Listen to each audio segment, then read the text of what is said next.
5টা দিন এখানে কাটানোর পরে আমরা কেন এটা করছি? কন্টেন্টের জন্য এই ছবির মতো শহরটা যুদ্ধের সময় বোম ফেলার কারণে পরিত্যক্ত ঘোষণা করা হয়েছে। অর্থাৎ এখানে এখন আমরা এবং আমাদের ক্যামেরাম্যান ছাড়া আর কেউ নেই, অন্তত আমরা তাই জানি। আমাদের অ্যাডভেঞ্চার কি এই ছাদ থেকে শুরু হচ্ছে?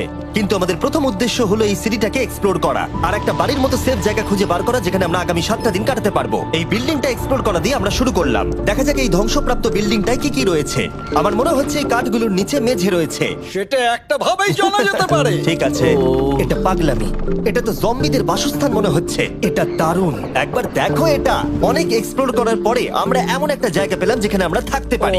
ও মাই গড, আমাদের এখানে ক্যাম্প সেট আপ করা উচিত। তোমরা এখান থেকে পুরো শহরটাই দেখতে পারবে। তার সাথে এই রূপটা আমাদের বৃষ্টির হাত থেকে বাঁচাবে। Wow! আমাদের থাকার জায়গা খোঁজার পরে আমরা ছাদে গেলাম হেলিকপ্টার থেকে রেখে যাওয়া সাপ্লাই ক্রেটগুলোকে খুলতে। চলো এই ক্রেটটাকে খোলা যাক ক্যাম্প বানানোর জন্য। আমাদের কিছু গিয়ে